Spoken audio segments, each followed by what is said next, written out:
फिर भगवान को जब ओखली में बांधा, ओखली से जब भगवान को मुक्त किया, फिर भगवान जो है अपने ग्वाल बाल के साथ गाय को लेकर के जमुना नदी के किनारे चले गए चराने के लिए। तो वहाँ जब चरा रहे थे तो सारे गाय, सारे ग्वाल बाल, सब लोग बहुत खुश थे कि अब किसी भी चीज़ का डर नहीं है, क्योंकि वहाँ स्वयं भगवान है, इसलिए डरने की क्या बात है, डर तो खत्म हो गया। अच्छा, फिर भगवान जो है पशु को अपनी बांसुरी से मोहित कर लेते। जैसे कोई जानवर है, कोई गाय है, कोई कुछ है, तो इधर उधर अगर भाग रहा है तो भगवान श्री कृष्ण अपनी मुरली बजाते हैं, तो जो इधर उधर भाग रहे थे वो भगवान श्री कृष्ण के पास आ जाते और उन्हीं के पास चरते, उन्हीं के अगल बगल ही घूम करके चरा करते थे।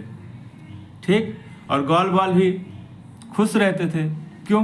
क्योंकि उनको हाँकने नहीं जाना है, उनको दोबने नहीं जाना है, उनको रोकने नहीं जाना है, उनको खदेड़ना नहीं है।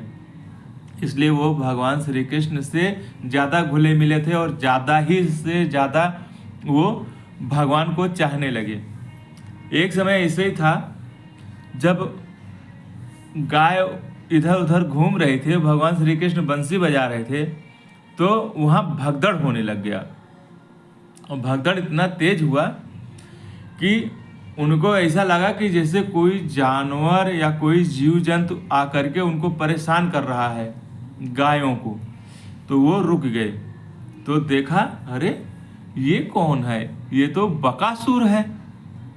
बकासुर ये यहाँ क्या कर रहा है?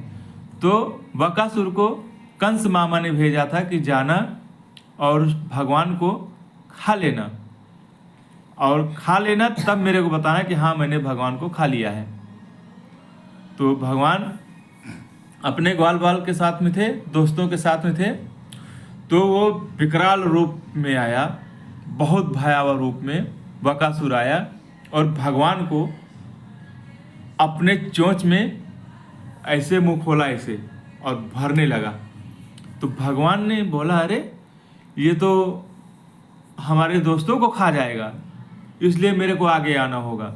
तो भगवान आगे आए और बकासुर को उनका दोनों चोंच पकड़ के भगवान ने ऐसे फैला दिया, और इतना ज़्यादा फैला दिया कि उसका फैलाते ही उसका मुंह फट गया, और जब फट गया तो वो मर गया।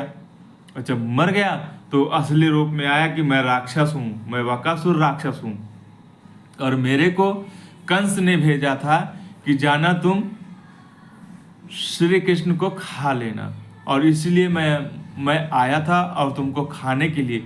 लेकिन हे नाथ, तुमने हमारा वध करके हमारा उद्धार कर दिया और हम स्वर्ग के पात्र हो गए, और इसलिए हम आपके चरणों को सत सत बार नमन करते हैं, और जैसे आप हमें आज्ञा दो वैसा हम करते हैं। तो भगवान ने बोला, जाओ, चले जाओ, स्वर्ग होगा तुम्हारा। वो भी स्वर्ग चला गया, क्योंकि जो भगवान के हाथों से मर गया उसका स्वर्ग तो ऐसे ही होना है, चाहे वो कुछ हो या ना हो, चाहे वो कितना पापी हो, चाहे वो कितना पुण्य आत्मा हो। भगवान तो जिसको छू देंगे वही स्वर्ग के पात्र हो जाएगा। बोलो श्री राधे कृष्ण राधे राधे, सीता राधे सीता राधे, राधे कृष्ण कृष्ण कृष्ण हरे हरे।